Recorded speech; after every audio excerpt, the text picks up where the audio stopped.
A Different Start? By Tuka Marceau, a village of Hornwhite people. Shortly after departing Veldora's cave, Rimuru had wondered where to go. Should I go east or west? I learned a lot from Veldora before I swallowed him with Predator and put him in my isolation space so he can figure out how to dismantle his prison, she mused before she saw a twig, extended a slimy appendage to grab it and tossed it up. Where you fall, I'll go. And the twig fell west. Yosh, west it is. And she bounced her way to the direction, leaving sounds of po-yo in her wake. She braved through terrain as she'll never get hurt nor feel pain thanks to her many resistances, so she could move at a fast pace that would have crippled many before her. As she approaches, she was not aware that her monstrous aura got a village nervous. In a small village full of large minka hunts, a large, red-skinned man with 2 large horns spoke to his people who all have horns. Some have 1, some have 2. And their skin color depends on what their hair color is. This race is known as the Oni tribe. B-class monsters. Powerful, but few in number as in the law of nature. The weaker you are, the more prolific you are. But the stronger you are, the closer to sterility you get. Thus, before most monsters pursued power, they wanted to leave legacies behind, first. Everyone, I'm sure you all felt that aura. The Oni chieftain grimly as his people are nervous. But we must all face this foe as a village for the survival of our women and children. Ladies, pack what's necessary and prepare to evacuate with your children. We will determine what this foe is. Yes, chief. All able warriors, with me. And the armed fighters left with their chieftain at their front. Thus, oblivious to the fear she caused, Rimuru was by the nearby river. It's a little lonely out here since getting out of the cave. Rimuru mused as she looked up at the sky. I wonder where and when I'll meet new people. She used her magic to recreate music and used her own body as a speaker of sorts for a little J-pop. No one's looking, might as well go karaoke by myself. She mused while blushing awkwardly, oblivious that there's an army heading her way. Chief, I hear a strange sound, said another Oni as they were hearing music. It's music, said an elderly Oni. I recognize this type of sound. King Gazel had musicians on his coronation day and invited this old teacher here. Where is it coming from though? A young Oni wondered. Let's look quietly, said the chieftain as they stealthily approached. They then heard a female cute, childlike voice sing. Without realizing it, I found myself deep under the ground. Having no idea how long this tunnel really goes. I reach out to you even though my hands are filthy. All I was searching for was the feel of your skin. They followed and the voice was coming from a larger than usual slime. It was a shiny, glossy sky blue in appearance. But unusually shaped too. Slimes are usually round, so why does it have a bumpy head tip? But the power they felt came from this singing slime. So was the music they're hearing. And it really sings well, and how the hell can a slime know music? They have no sentience, never mind intelligence. Only capable of 3 simple things. They were, however, helplessly entranced and amazed with this singing slime. As I gathered strength, I could barely show you my courage. I managed to find all this happiness inside, was all because you're here with me. Feel it burning, the scar left on my palms continues to spread. I will fly away through the dark clouds, even though these tattered wings refuse to let me fly. Can't you see me? Look how high I am, as I carry your tears away. What do you mean, great sage? The slime spoke suddenly, slightly nervous, and the music she was making stopped. But to the Oni, they don't see the great sage she was talking to. I'm alone out here, aren't I? That's why I can sing out here without being shy. Then a whimper. What do you mean I'm being watched? She freaked out, bouncing in anxiety as that got the Oni bracing themselves. Hya? No. How embarrassing. What you mean 125 people? I was alone not long ago. Well, for all its power, the slime seems to be shy? Seriously? And she knows how many they are. The Oni nervously glanced at their chief when suddenly, the slime looked at them. She has a face. Slimes don't have faces. She has round black glossy eyes, a curved W mouth and pink blushes on where the cheeks would be. She's cute for a slime. Wah. A bunch of Hornwhite people. Dozens of jaws dropped at the word choice. Slack-jawed and wide-eyed in shock and disbelief. What, did she just call them? Wrong choice of words there. Little slime, what brings you to this area? The elderly man with white hair asked her, stepping out of the woods. He was still, twitching on his left eyebrow under his strained smile. The little slime knows not what she said just now actually means in society. Her childish nature as she talked clearly referred to their horns, but still. Dunno, I was just going where I wanted to go, said the slime. It's nothing but trees so far, you're the first kind of other living being I saw. She said. It's been a week? I'm Rimuru Gramps, Rimuru Tempest, said Rimuru as she made a blobby limb, and can clearly use magic, by conjuring her name in glowing white letters. She could read and write already. What's your name? This is the third shock of the day. This slime who possesses a monstrous aura so powerful they all mobilized, is a named monster. Who's the whimsical power who named this slime that changed her to this unusual cute sight before them and gave her power? Moreover, she was named as an equal if she has two names? In Rimuru's stomach, Veldora sneezed. I don't have a name like most monsters do, Rimuru, said the old man, picking her up. Oh. This is gonna be hard. Will it be? Hey, you, for a long while? Ho ho, we're long used to it. Gay. Rimuru melted a bit in his hands. So, what do you plan on doing after this? The old man asked before Rimuru seemingly inflated back after a short time of dismay. Well, I was going west since Veldora said I won't find anything good in the east when I asked him where I should go. The Oni did a spit take. He says the east is nothing but trouble, only people as strong as he is can deal with them, and I was just a newborn slime after he named me. I see. And who is Great Sage? He's my unique skill. He answers all my questions about the world. Rimuru piped up. A voice only I can hear when I want to know something. That's pretty handy for you, isn't it? Yeah, there's lots I don't know. I'm just glad I have a teacher even if I can only hear, not see him, said Rimuru. So why are Hornwai people all out here, Grandpa? Well, we thought a disaster is coming, but it appears we were just wrongly tipped off, said the old man kindly. And we are Oni, not Hornwai people. Oni. Ah, is that what you guys are? Okay. Rimuru nodded thoughtfully. Are you guys nice? As long as nobody attacks our village, we are pretty hospitable. Okay. I hope I meet more nice people, said Rimuru. The others I met so far wants to eat me. I had to fight and eat them back. I can't taste anything though. XXX. As they talked, Rimuru felt acting all childish and cute was the correct choice. They let their guard down around her. Had she acted mature, they'd be more guarded around her, and she's not even a bad slime. But still, how's she gonna explain why she can sing? Upon deciding she's harmless, she was left alone by the Oni.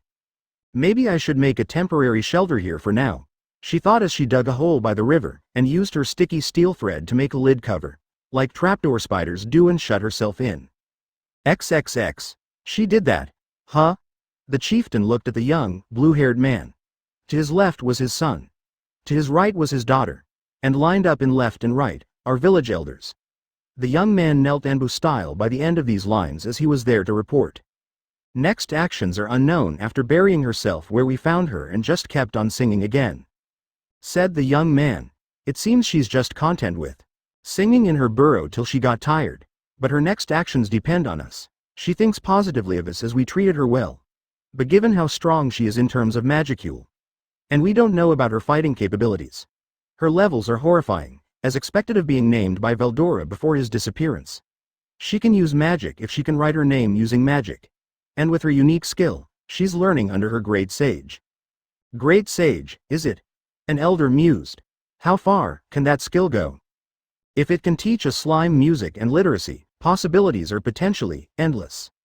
The council discussed some more, until a consensus was made. XXX. The forest. Rimuru, are you here? A different young man approached the burrow this time. He has red skin and hair this time. I'm in. Who is it? I'm one of the Oni. Can you come out? The lid to the burrow opened and the slime came out, flowing out like a fluid, before becoming a monster again. Oh, what can I do for you? Rimuru asked him. Father, the village chieftain sent me as an envoy. Huh? I'm not a country, I'm just one slime. Rimuru sputtered as she went all wavy amoeba on him, flustered. Anyways, what for though? The village council talked about you, said the young man. They want to know about your unique skill, Great Sage, and how far it can go.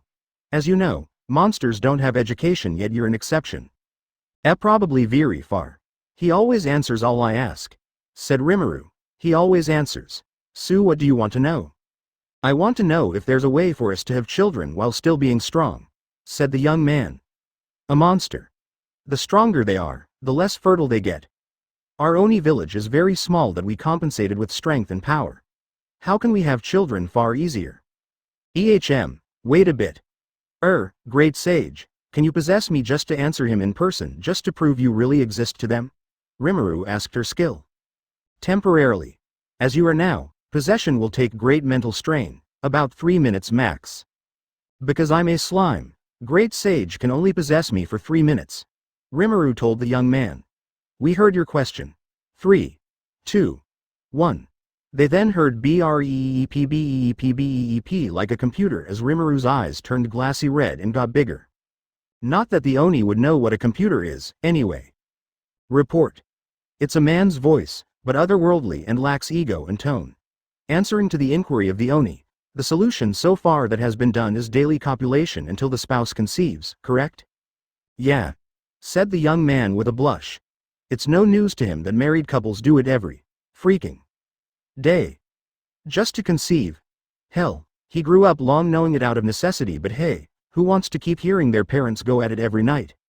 Oni children are born with C-class strength, but as they grow and train, they reach B-class power. But before they get to that point through training, while Oni are C-class, they must marry and copulate. Being a C-class in strength raises the chances of conceiving by 50% as opposed to a B-class 20%. The Oni choked at that. The easiest part is through Rimuru herself. Rimuru. And how? The Oni squawked out, eyes literally popping. He cannot see anyone copulating with a slime anytime soon. Rimuru can turn into anything she eats through her unique skill, Predator.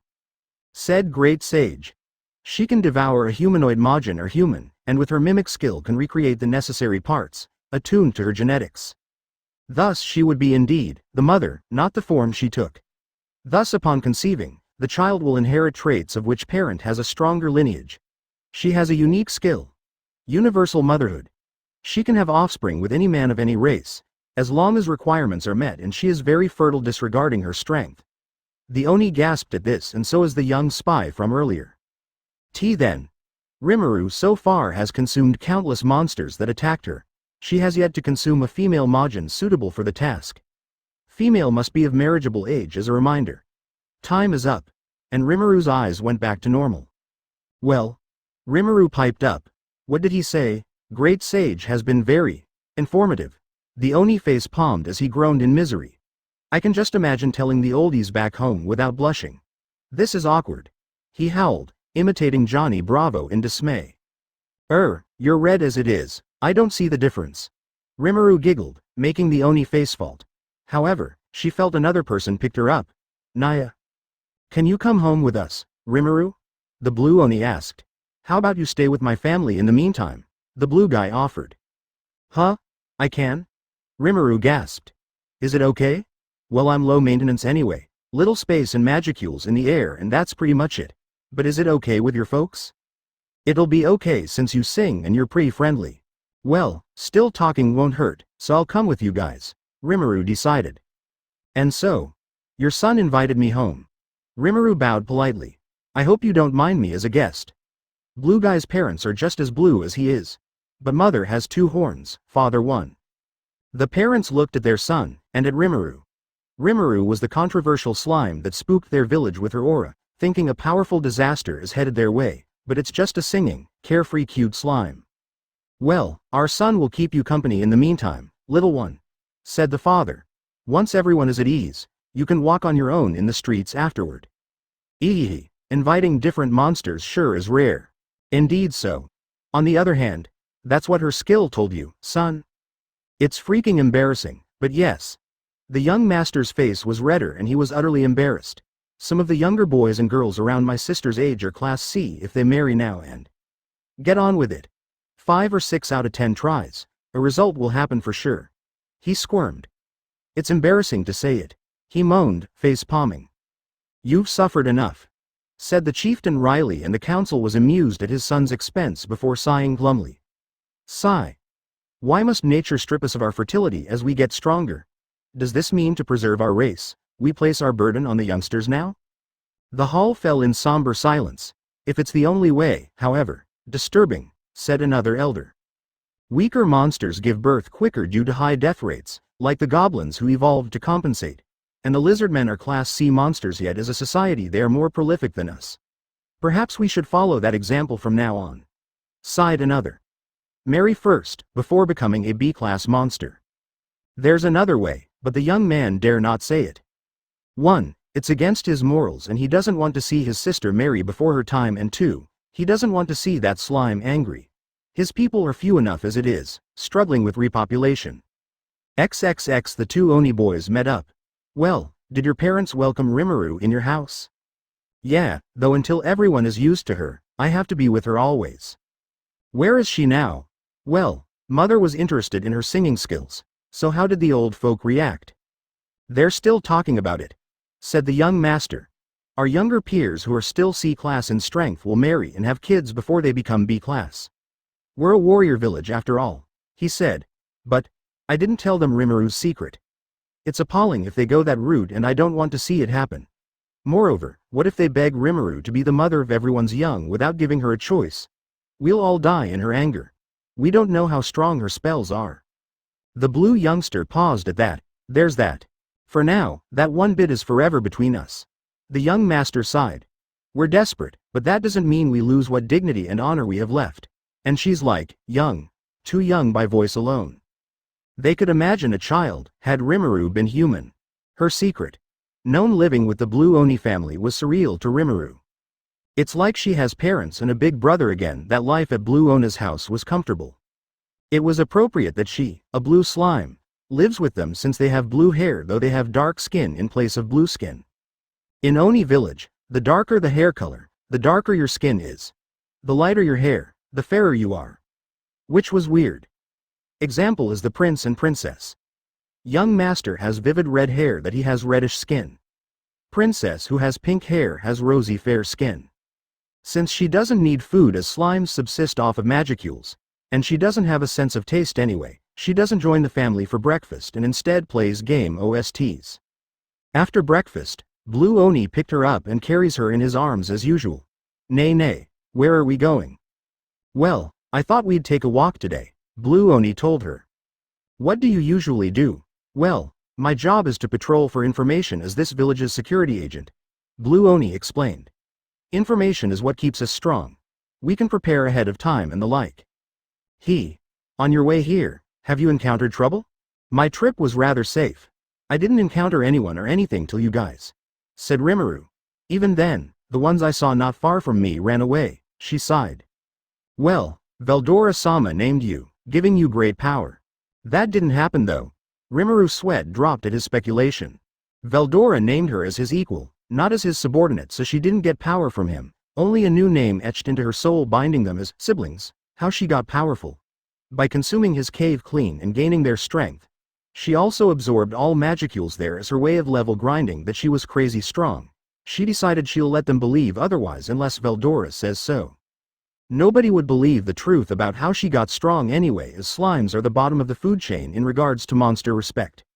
Due to how she is, everyone here was fascinated with her because she was unique for having a face, intelligence and power.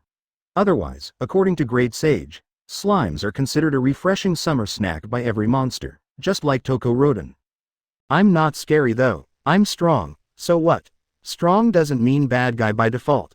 Blue Oni notes that when she's tired or dismayed, she goes gooey puddle.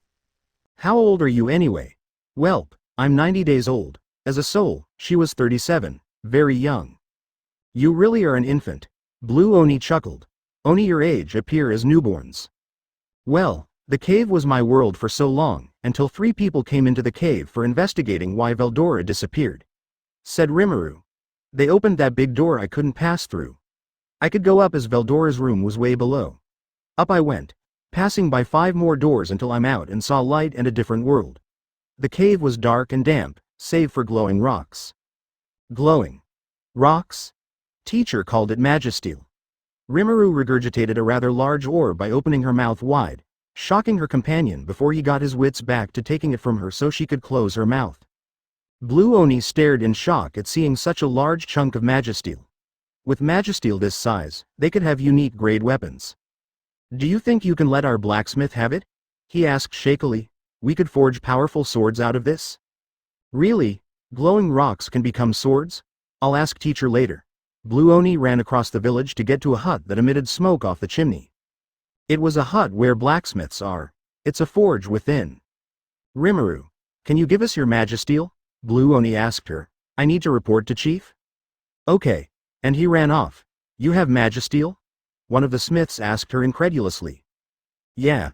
I collected those glowing rock things since they look nice, said Rimuru, opening her mouth wide, and by the end of it, there's a pile of large Magestile on the floor. Whoa. This is the first time in my life I saw so much Magestile. This is a miracle. Rimuru supposed Magestile was a coveted, but rare ingredient hard to come by. Teacher did explain what his was. Well, anyone would want it with a dang good reason. XXX Blue Ona's report got the chieftain rushing to the forge to see with his own eyes. The excited smiths were already processing Magestile by the armfuls and started smelting them. It's all real. He croaked out, wide-eyed. Rimuru, are you all right with us having all these? He asked Rimuru shakily, unable to comprehend they gained so much treasure on a child's whims. Well, glowing rocks on their own are just fancy displays, but not really useful, unless turned into swords, said Rimuru. I want to see such a thing happen, that my rocks can be useful and actually turn into swords. That's like magic. The adults present was utterly bamboozled by her words. This slime really doesn't know much about the world that she's still exploring while learning from her skill. She's just 3 months old, for crying out loud. Naturally she was ignorant of the world. Well, let's leave the forge, it'll be too hot here soon, said Blue Oni. Don't worry, I got thermal fluctuation resistance. Heat and cold even of extremes don't bother me even if you dump me in a volcano. Teacher said so. The whole forge got queasy at her cheerfully morbid statement. URK. Let's not go that far. XXX, she really watched just for the sake of knowing, huh? Young master asked Blue Oni, who nodded as they watched the forge from afar. Rimuru was still inside, watching how a sword is made. She really has no idea of value of goods, said Blue Oni, utterly exasperated. She's only an infant who's still studying, so she had no idea the toys she fancied are more useful as swords than glowing rocks for admiration. When I told her they can be made into swords, she got interested. He deadpanned with a weary sigh. I'm getting mentally exhausted just thinking about it. Ma, it's as you say, she's learning about her world. Young master laughed jovially, patting his back. By tonight, 7 swords are made out of the Magestile Rimuru gave. Each of those swords are unique grade weapons because we were able to give each blade 60% Magestile thanks to that mountain of treasure Rimuru gave us, said the chief blacksmith in delight. We can give 60 swords to our best warriors after computing everything.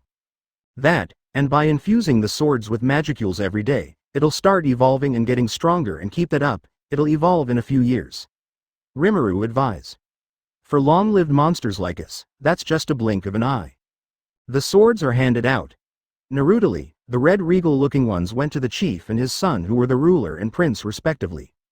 The idea of evolving weapons also got the warriors excited, but the chief was a very fair person. 60 out of 125 got unique grade weapons, so he sent Rimuru out with his son and Blue Oni out on a mission. Find more Magestile to be fair to everyone. That's a tall order. Young master grumbled. Only in Veldora's cave will we find those, but Rimuru already gave it all to us. Well, we find a nice mining place first, said Rimuru. To cause iron ores to evolve into Magestile, I have to infuse them with magicules. To get mining work done, we need to go to Dwargon, a dwarven kingdom built inside a literal mountain, so in a way, that country is in eternal nighttime since they don't see the sky there, and has constant access to resources. Young master piped. Hang on tight, and they took to the trees. Eek. Let me tie myself around Blue Oni first, Rimuru squawked as she used her threads to tie herself to Blue Oni. That's quite convenient, Blue Oni mused, as by doing so, she freed his other arm that was holding her as he carried her. We'll be there in a week at our pace. Yeah, you're jumping like literal ninjas on trees, Rimuru thought wryly. Indeed, as they say, a week later, they arrived in Dwargon and they had to line up for clearances first. What are we waiting out here for? Rimuru croaked out. Well, there's a clearance check, always, said young master. Anyone's welcome, except criminals and illegal goods. Anyone carrying those gets imprisoned and put to trial and said goods they carry destroyed. He explained. When their turn came. What's your purpose? The gate guard asked them. We're here to do some mining. Young master explained, showing a scroll to the guard. The guard read the letter before putting his stamp on it, before his eyes fell on Rimuru in blue on his arms. But what's that little fellow with you? It's my pet. Don't worry, she's tame and housebroken, said Blue Oni with a straight face, as Rimuru made cutesy cooing sounds. She was too cute, the guards melted before her. I can't leave her at home since my parents are out. Oh, it's okay, that can go through, said the guard who was powerless against cuteness. Somebody guide these guys to the mines. Yes sir, that was easy. Dwargon, Rimuru noted, is a city built inside a literally hollowed-out mountain. The structures are all steampunk-esque. How did they deal with pollution? As because it's dwarves they're talking about, they forge and all that smoke surely can't be cooped up in here, right? They must have a way, otherwise this cool place would be a greenhouse and nobody can stand to live in here. The air remained fresh and this city comfortably cool, like it's perpetually air-conditioned. It amazed her. And so, at the mines, the two Oni were provided pick and wheelbarrow, before guided to the mines. But there was blood. Well, an Armorsaurus attacked yesterday, and 3 miners who were Kaido's buddies got real bad injuries. They're in painful retirement, said the guard, shaking his head in sympathy. With injuries like those, I'd rather die than live in agony, he stated with a shiver. Kaido, our boss, was so gloomy because nothing short of a restore potion can heal such atrocities done to their bodies. His brother Kaijin the blacksmith was just as upset. They must be really good friends. Young master felt sorry for the dwarves. Those 3 were really unlucky and stuff. They try that they can't stay employed for long, but this time round, their luck is so bad it's not funny. They're like cosmic jokes. The guard sighed. The military sent a company to kill that monster, but it's too late. The mines are safe now, but since the incident, the usual guys down here are still scared of coming back. So for the time being, these mines are all yours, and the guard left them. Once he's gone. Yosh, I can begin now. Rimuru spoke as she began analyzing the cave. Here's what we're going to do. I'll search and you guys pick, but before plucking them off the earth, let me infuse the ores with magicules. Magestile is formed with minerals from the earth mutated by magicules and fusing together to become Magestile. So if you pluck them before the feeding, it won't become Magestile even if I gave it my all, she said. So control your strength, okay? Right. Let's start, and Rimuru began scanning with her great sage and pointed at locations. Because Oni are physically strong, they had to be gentle with picking. Once an iron ore was found, Rimuru would flood it with magicules by force to mutate it into the large Magestile ores she once possessed. Whoa. So that's how it's done. The two Oni admired the gigantic ore they plucked off the wall. To think Magestile is just iron ore evolved through magicules? Well, 1 down, 124 more to go guys, Rimuru chimed. The motivated pair began mining at places where iron ore is the nearest to the surface for Rimuru to do her job. Once they amassed the materials they needed, Rimuru suggested they pluck a few more, for sale. This way we can get stuff the village doesn't have by trading these extra fellas, said Rimuru. Young master, what does the village lack at present? Well, we need fabric and shoe materials, said young master.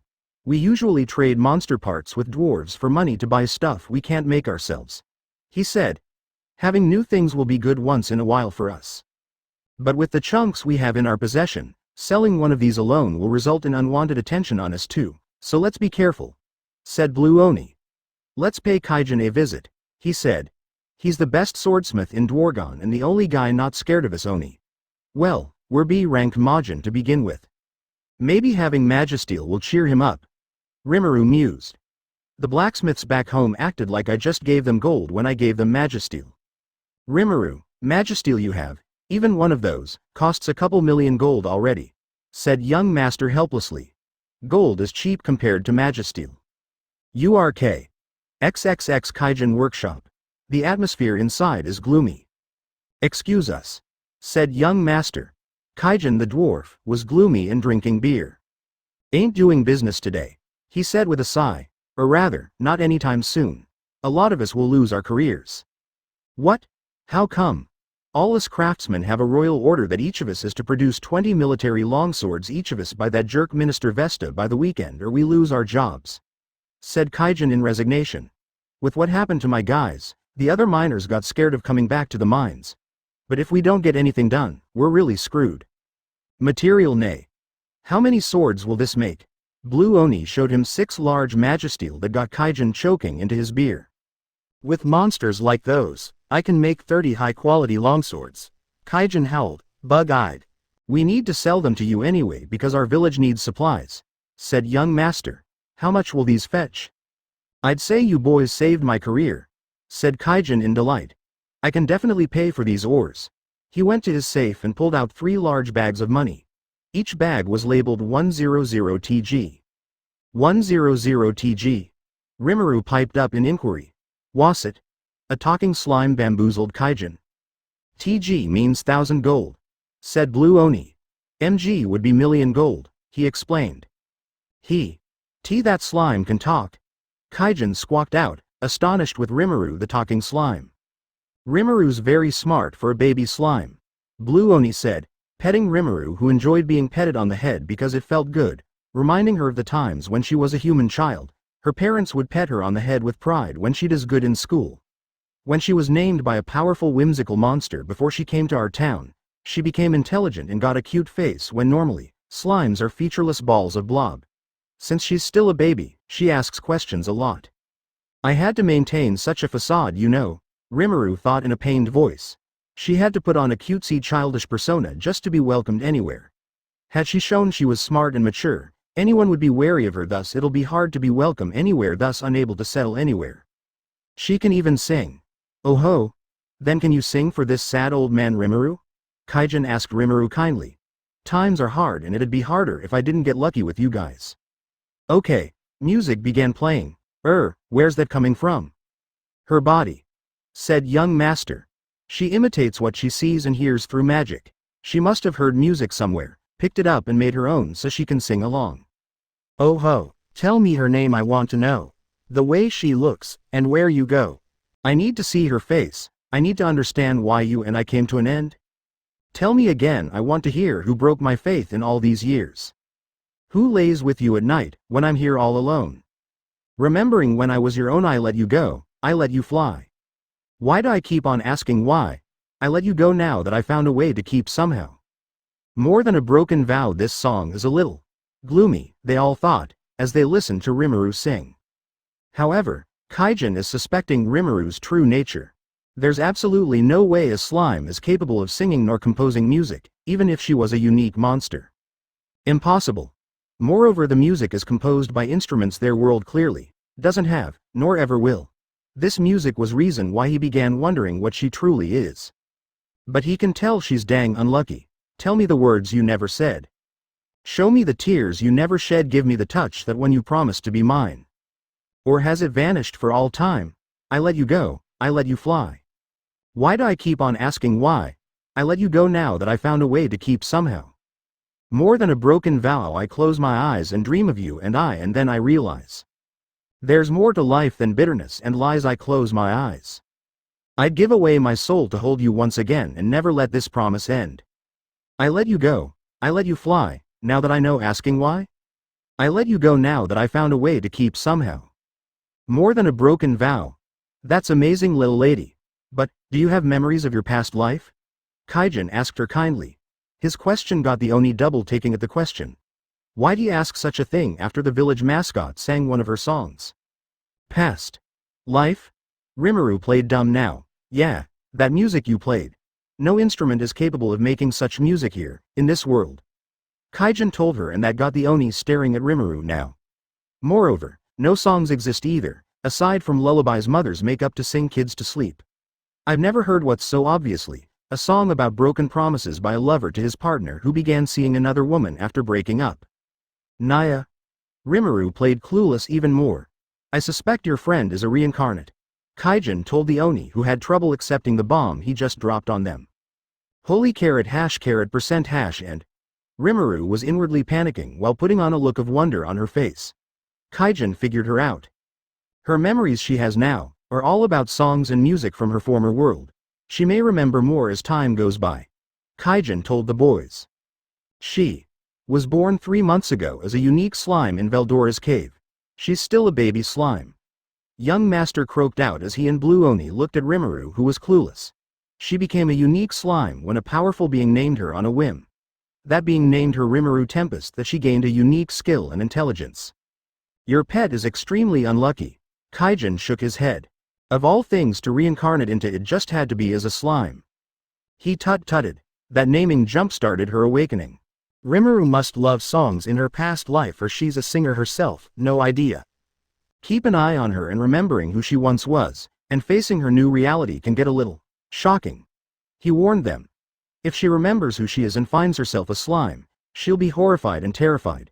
And wonder how can she lie from now on, especially if she falls in love at some point, but unable to be with one she likes because of what she is.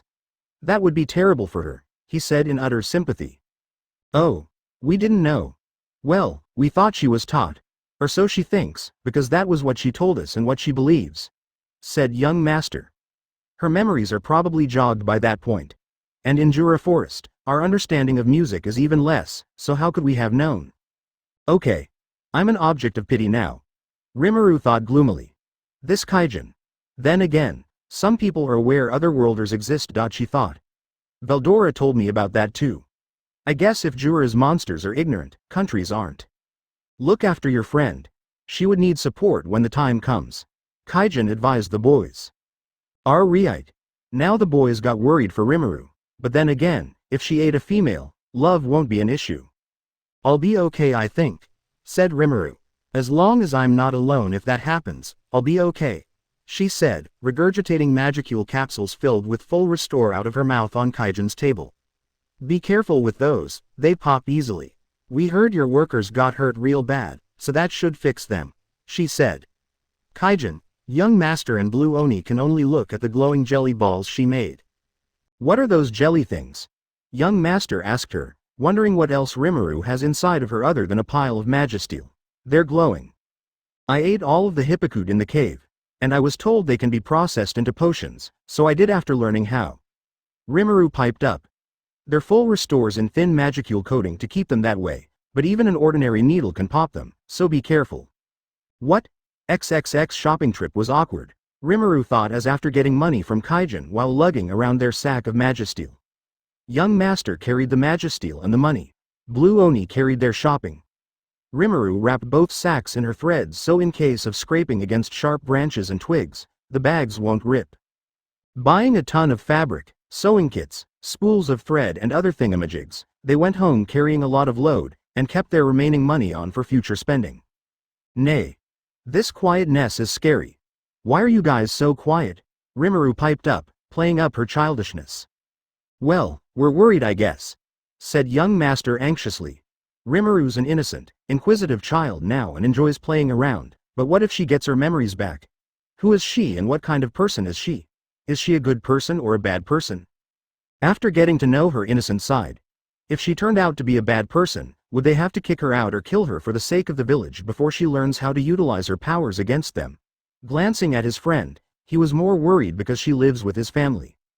No use worrying about me since we don't know when I'll get more of me back, said Rimuru. Just do what comes natural, I guess. Easier said than done. Moo. Well, I have no idea either, said Rimuru. All I know is I like songs and this current me is a good slime. But if I become bad, if real me is bad, I guess you should do what you should do if the me you know is gone, she said. The me now won't want real me to hurt you guys since you're so nice to this me. Oni village is my home and I don't want it gone if real me uses our powers for bad things if she doesn't get what she wants. Well, this is typical anime plotline. She remembers a character in Code Geass, an amnesiac Britannian who fell in love with a Japanese. But when she got memories back, she was actually a bitch and disgusted she fell in love with a Japanese, later shooting him. He survived, stuff happens, and they later get married though. She put this trope as an example to her current situation even if she was never a bad person. But let's be realistic, okay? So she offered them a compromise. Her words, however, deeply got them anxious and worried. They really hope Rimuru's a good person when she gets her memories back. They even wondered if they can kill her when the time comes. Trouble comes upon getting home, they reported to the chief, putting down their shopping in his office, so they had to distribute the completed sewing kits to every female in the village, and put the materials in the workhouse, so everyone can make new clothes and shoes for everybody. While Blue Oni went with Rimuru to give the Magestile to the forge, young master reported to his father about what they found out in Dwargon. Is that so? The chief looks thoughtful. So what do you and Spy think? Single quote. I don't know if we can do it, young master admitted shakily. To our eyes, she's still a baby, a singing, carefree baby who's innocent. But the real her is an unknown, and the Rimuru we know is fine with us killing her than have real her harm our village, he fretted. So the swords she gave us will turn to her throat in the end. If it comes to that, it should, said the chief somberly. Rimuru likes our village and sees it as her new home. She would protect it even if it meant she's no longer here when the time comes. So for the good of our tribe, do what you must. Even she agrees on it, he said. We will do what must be done, if you and our spymaster cannot. All right. Get some rest and for now, back to normal, the chief told him. Rimuru would appreciate what's normal until the time comes. Young master nodded before leaving his father's office. When the time comes, huh? XXX. Blue Oni watched as Rimuru played with the children, bouncing around and the only 6 kids in their village trying to catch her while he leaned on a tree. Boing boing booing booing, Rimuru chimed in a playful sing-song voice. Kaya ha ha ha. The children giggled, trying to grab her when she was near but missing. Come back here Rimuru, kill her when the time comes. He will not hesitate even if it pains him. The Rimuru he knows is innocent. Just a baby. But whether or not the true her is a good or bad person remains to be seen. The village, his family, his neighbors, they come first and she's okay with it as Rimuru likes them all. She would rather not hurt them, herself. She was fine with dying to protect them from her if the real her is a bad person. He gritted his teeth behind his closed lips as he maintained a poker face. He would not hesitate, he would not, he wouldn't. He shook where he stood, fingers clutching his muscular arm tightly. That night in a communal dinner, Imogen in white fancy clothes paid them a visit. He wore a leather-beaked mask on his face. Good evening everyone. He greeted as everyone paused in their feast to see the newcomer. I am Gelmud, the humble servant of a demon lord. He took his hat off and bowed. I came here to extend an invitation that you may join us, and I will gladly give you names in exchange for your loyalty. This got Chief frowning. We only choose masters worthy of us in our lives, said Chief coolly. I wasn't born yesterday you know. We will only choose and fight for masters worthy of us. Away with you. This got the Majin seething. How dare you, he sputtered in rage at being insulted and rejected at the same time. Then this village is better off destroyed. And he left in a huff. Father, Princess looked at Chief worriedly. It's just a brat throwing a tantrum, said Chief with a scoff. But I will also not dismiss that threat, assuming he is a subordinate of a demon lord. Just in case, we will not sleep tonight, he told them. After a meal, warriors, bare your fangs, he ordered. Non-fighters, pack up necessities and prepare for evacuation. That's just a precaution, said Chief. Rimuru, is Veldora's cave safe? He asked her. It should be. I ate everything in there that no monster can spawn in there since I ate all magicules in there, said Rimuru. Even children can play test of courage game in there without parental worries. Test of courage game, an elder inquired. Oh, it's when adults place hidden gifts in dark and creepy places, and it's to motivate kids in overcoming the fear of the dark and unknown by willingly exploring the creepy place, and bring back evidence they did the test by bringing back any of the gifts hidden, a rite of bravery. That must be from her past. There's no such ritual here. Then it's decided, said Chief firmly. Non-fighters will evacuate to the cave. Son, daughter, you go with them, he ordered. I will not take threats lightly. I will prioritize our survival. Such is the duty of warriors. Yes, sir. Now eat and drink your fill. Looks like we'll have quite the night. Tonight was very tense as while the whole village packed up, Rimuru went to a tree and checked it for poison. She then used magic to turn one tree into several flasks with corkscrew caps, and began filling them up with full restore, having a limb pour forth a thin flow of the precious liquid in wooden flasks. She was nervous to be honest. If worst comes to worst, this is her first time fighting. Phew, all done. What's in those bottles? Chief asked her. Full restore, one for each man in case you get a fatal injury. Be careful using it up. At this, the fighters took a bottle for themselves. For a full restore can even restore lost limbs or fully heal a dying person. So this is a precious resource. Lead everyone to the cave to take shelter, said Chief. I will send a messenger if nothing happens. Okay, XXX. It was quite the exodus as Rimuru covered the group in a barrier she controls so they are not seen in the dark. She mapped out the most efficient way to get to the caves, but they had another encounter. 3 severely injured humans sporting terrible burn wounds. They'd be dead before leaving this forest alive as their injuries crippled them. What happened to you 3? Rimuru asked them. It's one of our party. Please save Ellen. The blonde man pleaded, cradling the lone girl in his arms. We barely got away. The other man wheezed as Rimuru smacked them with potion jellies, fully healing them. What happened? Young master inquired. We were from Bloomend. To be specific, the Bloomend branch of Freedom Guild Association. We're adventurers, said blonde man. Guildmaster Fuse tasked us to survey the forest for any changes since Veldora's disappearance. S3 are the original party when the 4th came asking if she could join us. He explained. Well, Ellen was happy there's another girl in the group so she let Shizu join us. Well, more swordsmen in a crazy place like this is also better anyway. Indeed she was good, saved our asses more times than I can count since this moron kept poking nests, and she was nice, albeit quiet. The brunette deadpanned, glaring petulantly at his partner. Hey, our job is investigation, you know. We do what we gotta do. The blonde snarked back. The monster's sweat dropped. But suddenly, this morning, she screamed in agonizing pain and collapsed. Next thing we know, she's on fire and dead set on cooking us. Ellen barely managed to give us the slip to get away, but we're already half cooked. If not for you guys we'll be dead in a few hours more. Blondie shuddered. Who knows where Shizu is now, probably committing arson everywhere, and we're in the woods. Yeah, lots to burn here at her state. We'd know if she's here if we see signs of fire from afar, said the brunette.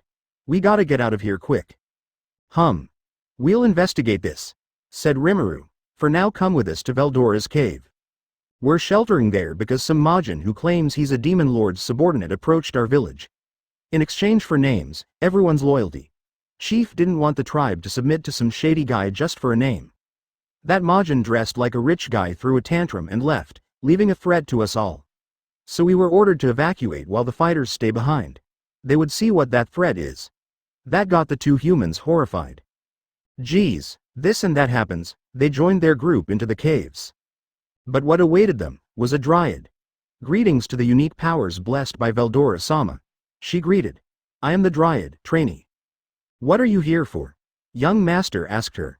Jura Forest is currently having 2 issues, said trainee grimly. One is the Majin the Oni have spoken to.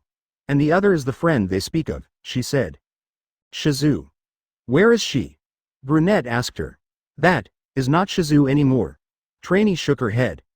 We came to stop her as well, but we are no match for fire. But there was an instance she was able to resist and speak to us. What did she say? Blondie asked her. Her time is up. Despite how she looks, she reached her end of her lifespan as a human, which is why Ifrit was able to force possession, to gain her body as his vessel to exist in the mortal plane here. She has an incomplete fusion with Ifrit as a child, which is why she avoids people as much as possible. For years, he occasionally manages when she is at her most exhausted. She wants someone to stop her because she can no longer stop Ifrit, even with her magic nullifying mask. Trainee took out a white mask in her possession and gave it to them. And you can't do to.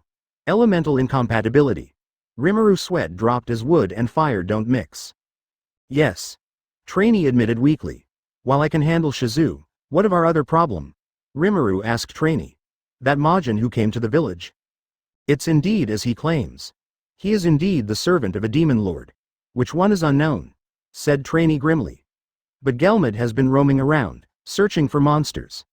The strongest of their tribes, and offers names in exchange for submission to his lord. There are those who accept as naming as a great honor, especially from a powerful individual. There's a but, isn't it? Yes. Naming grants evolution and power onto a monster if it's mastered to subordinate. But even then, it will depend on that master how much magicules to give that the process can be cheated in a way, said Trainee. There's a goblin village with a named goblin there, but he never became a hobgoblin, just a small boost of power. Same goes for Lizardman Prince in the marshes.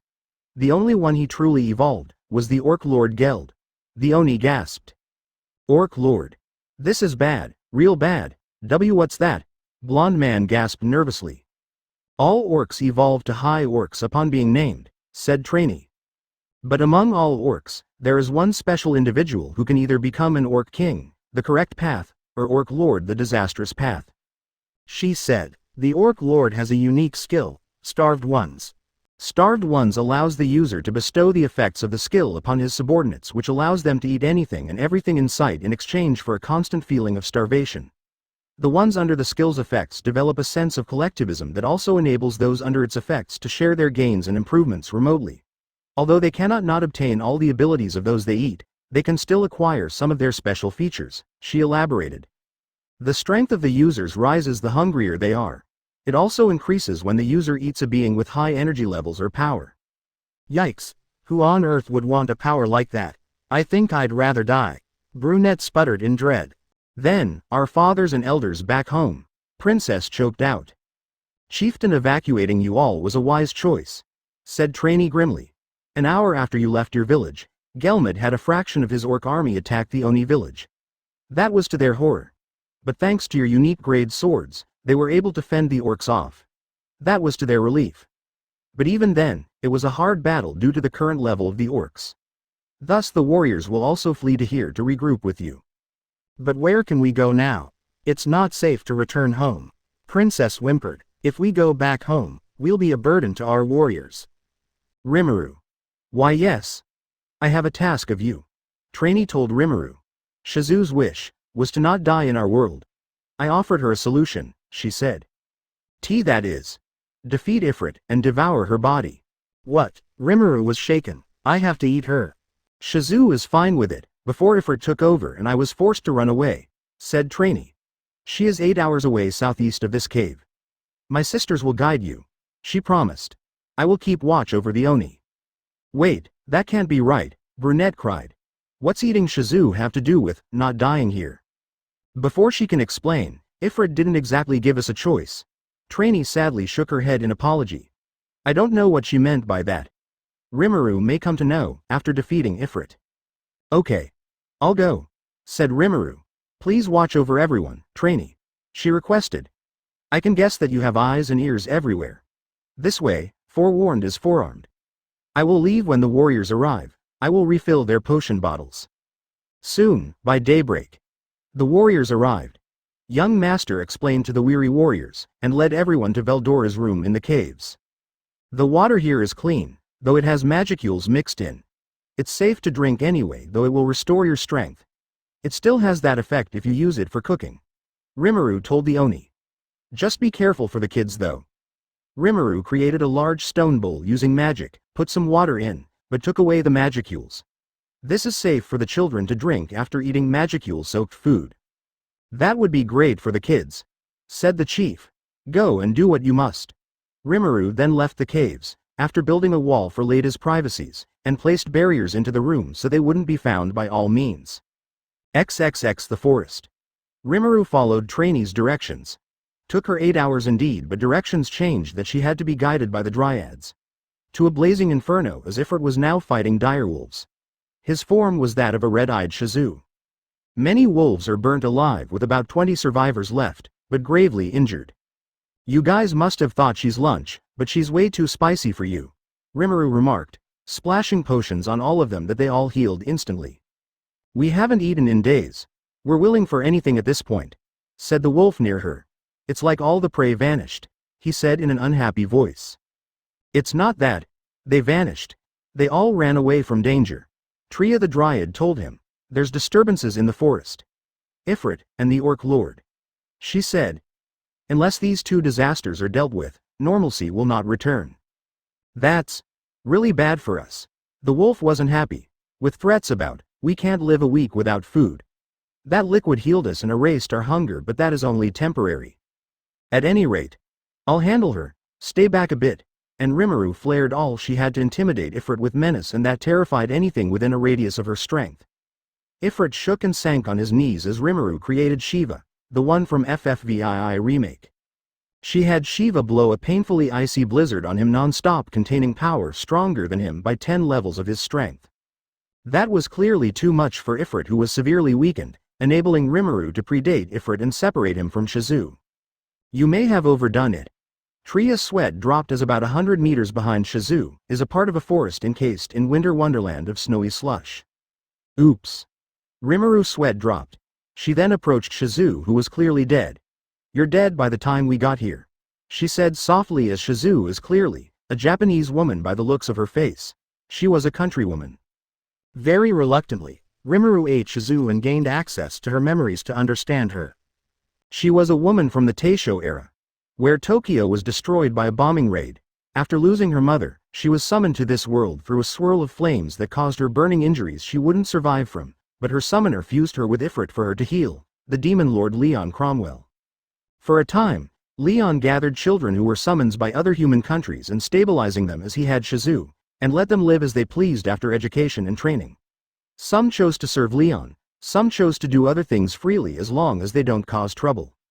However, Shizu was plagued with Ifrit's possession of her, losing control, and even burned her friend Perino and her pet fox in front of her. That made Shizu decide to live a lonely life in fear of being made to kill, and avoided people. She originally stuck by Leon as he can stop her, but one day, a hero named Chronoa came to Leon's castle. They fought, but in the end, Leon fled while Shizu was left behind to her dismay, but Chronoa took her in and became her mentor and companion. However, eventually Chronoa left her too, giving her the mask Shizu now wears. She became the A-class adventurer known as Conqueror of Flames for her powerful fire magic. She gained great respect, but it's not easy to find her. She takes dangerous jobs in hopes she'd die, but she was just too good. Eventually, she has 2 students 10 years ago, Sakaguchi Hinata and Kagarazaka Yuki. But a month into training, Hinata left them. Yuki stayed with Shizu for 5 years before leaving her too. She was fine with that. But suddenly, while looking for a quest, she got told she was called by her former student to Ingrasha, to be a teacher for 5 summoned children, who are in a bad state. Nobody was willing to teach children who will die in 5 years. She stayed with them for a year and a half, but left as she nearly got Gale killed, triggering her trauma from Ifrit killing Perino. She vanished without warning from the school 3 months ago, and resolved to use the rest of her life to find Leon to help her students before she dies. I understand, Shizu-san. Rimuru began transforming into a functional female body with little resemblance to Shizu. Hairstyle and eye shape, yes. But her skin is milky fair, her blue hair symbolizing her color as a slime, and citrine yellow eyes. She was a beautiful adolescent appearing around age 12. She modified Shizu's clothes for her size, and ditched the cape. She also kept the sword within the body as a memento. Tria, I understand Shizu's last wish, said Rimuru. Her childlike voice as a slime was no longer there as a human, sounding like a girl her age, even if her voice remained tinkling like bells but softer and gentler. Her life was difficult, to say the least. But she still hopes to save her students despite her deteriorating condition. That she joined those 3 humans in order to travel to Demon Lord territories she heard of south of Jura when she got wind of their mission to the forest until she gets south enough to part ways. She hopes to talk to one of them to know where Leon is, she told Tria. Child summons from another world cannot manifest skills. Thus the power meant to become skills upon traveling through worlds has nowhere to go. That in 5 years or less, that power will kill the children, she said, shaken by what she found out. She hopes to find Demon Lord Leon Cromwell to do what he did for her when she was a child, summon herself, stabilizing their magicules so the kids will have a future. Do you know anyone with that skill if finding Leon is impossible? She asked Tria. At least I know where the children are. I will ask around, Tria promised. Please inform Trainee, who will inform the Oni that I am done here. I'll go home to the cave soon. Tria then vanished into the trees. Now then, what will you guys do? She asked the wolves. Our pack leader was my father, said the wolf with the star on his face. He glanced at the burned corpses of wolves not far from them. I am now Alpha, but I am still coming to terms with it, he said. I see. Would you like a name from me? Rimuru offered. Because of Orc Lord, we need all help we can get, she said. Very well. We wish to live another day, said the wolf in determination. I desire our survival, for we are all that's left. Then, focus on your desires and wishes from the bottom of your heart as alpha to your packmates. Rimuru advised as the direwolf closed his eyes. This is the first monster she would name, so she wants it a wee bit special. She had great sage calculate his strength for her so she would know how much to give to help them overcome Orc Lord and his massive army. Direwolves are C-class monsters, but a pack led by an alpha becomes B-class as a whole. She needs them all at high B at least, almost an A is right now. She's tired, okay? She only has so much to spare. I name you Ranga. Upon naming the wolf as Ranga, basing the name from Tempest, the storm that Veldora was, it influenced Ranga's pack as wolves, becoming a new breed of wolf known as Tempest Wolf. However, unknown to everyone, Ranga's wishes and beliefs triggered a piece of demon essence. Unlike his father, Ranga believes in the concept of all for one. As a result, his fellow wolves also evolved into Tempest Wolves alongside him when he did at the exact same time, gaining also the same strength he did. That took quite a lot of Rimuru's energy, making her quite exhausted. She didn't see that coming, but she had no idea that despite what she was willing to give, Ranga took more than that. Answer. He wished for his pack to evolve just like him with the exact same benefits, resulting in this process. Aiya. Yui. So tired. Rimuru went slime mode. Ranga, take me to Veldora's cave. I need to return to the Oni, she said sleepily, now as a puddle of slime that Ranga picked up and tossed a bit so she would land on his horns. Yes, master. Wait, what did he call her? Never mind, so sleepy. XXX. Upon gaining information from Tria, Trainee went into the cave to inform the refugees of Rimuru's win against Ifrit, along with the aftermath of the not quite fight, as all it took was one powerful hit from Rimuru. She conjured powerful ice magic by creating her own ice spirit to help her out, and what Rimuru saw in Shizu's last moments. I see, so that's how it ended. Chief mused. She gave Shizu the end she desired and gained a human form with almost no resemblance to Shizu. Yes, said Trainee. Rimuru is heading back home with a direwolf pack. She named one of them, but somehow, all of them evolved. They're now B-class monsters. She made them her subordinates to aid against Orc Lord. Father, what will we do after this? Young master asked his father. The orcs we fought are now equal to us in strength, said the chief, frustrated. Orc Lord gained so much power already. If it wasn't for our superior swords and that potion, we'd be done for. He swore in vexation, but the weirder thing was, they all wore full plate armor and rare grade equipment. Somebody's backing them up, so Gelmud's claims aren't far-fetched. They aim to rule Jura and all who live in it by using the orcs as their personal henchmen, controlling their appetites by directing them where to go. The council will discuss our next decision, he said as he and the village elders went to a far-off part of the cave to begin discussion. I think I see where this is going, said young master. To survive, we would need names. Yeah. And it's Rimuru who has to name us, said Blue Oni, catching on. She is stronger than that Gelmud, but this is risky on our part too. Because we don't know the true Rimuru. Should she get her memories back?